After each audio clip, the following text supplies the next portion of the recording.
আসসালামু আলাইকুম। আশা করছি আপনারা সবাই ভালো আছেন। শীত মানেই কিন্তু পিঠা, তাই না? আর এই শীতের সেরা পিঠা হচ্ছে রাজদুলালি পিঠা।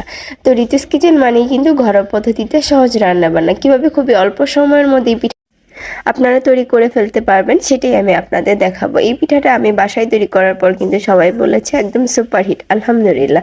তো আপনি তৈরি করলে আপনার প্রশংসাও সবাই করবে। তো চলুন আমরা রেসিপিটি স্টার্ট করি।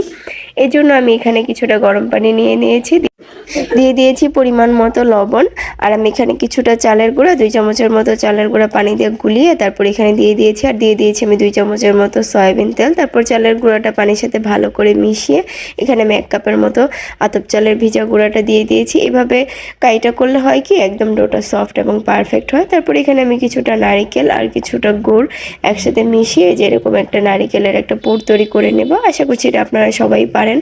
তারপর এখানে আমি যে কাইটা করেছিলাম সেটা আমি একটা প্লেটে ঢেলে নিয়েছি। এটা ঠান্ডা হতে হতে এখানে আমি কিছুটা নারিকেল আমি একটু ভেজে নেব।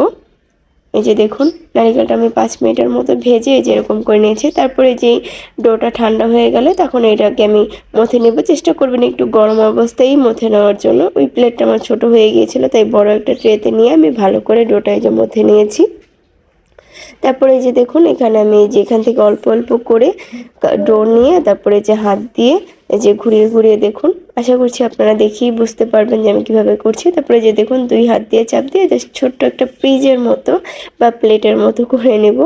তারপরে যে দেখুন, এটাকে যে আমরা ভেজে যে নারিকেলটা রেখেছিলাম সেটার মধ্যে এটাকে গড়িয়ে নেব। তারপরে যে এটার উপরে আমরা যে নারিকেলের পুরটা করেছিলাম সেটা দিয়ে দিব। তারপর এখানে আমি কিছুটা বাদাম কুচি করে নিয়েছি, সেখানে আমি উপর থেকে কিছুটা বাদাম কুচি দিয়ে দিব। আপনারা চাইলে এখানে কিশমিশও দিতে পারেন, আবার চাইলে কিছু নাও দিতে পারেন। এটা এমনিতেই খেতে অনেক বেশি মজা হয়। তারপরে যেভাবে আমি সবগুলো বানিয়ে নিয়েছি, এখন আমি এটাকে ভাপ দিয়ে তারপরে 20 মিনিটের মতো ভাপে এটাকে সিদ্ধ করে নেব। তো এখানে একটা বড় পাতিলে আমি একটা ঝুড়ি বসিয়ে দিয়েছি। তো আপনাদের অনেকের মনে প্রশ্ন থাকতে পারে যে ঝুড়িটা কি গলে যাবে কিনা বা কিছু হবে কিনা। না, আপনারা মিডিয়াম আঁচে এটাকে 15 থেকে 20 মিনিটের মতো ভাপে সিদ্ধ করে নেবেন। দেখুন 15 থেকে 20 মিনিট পর আমাদের পিঠা কিন্তু একদম রেডি। অলরেডি চুলা থেকে নামাতে নামাতে আমার অলরেডি পিঠা অর্ধেক খাওয়া শেষ। তো এগুলো আমি রেখেছিলাম ভিডিওর জন্য।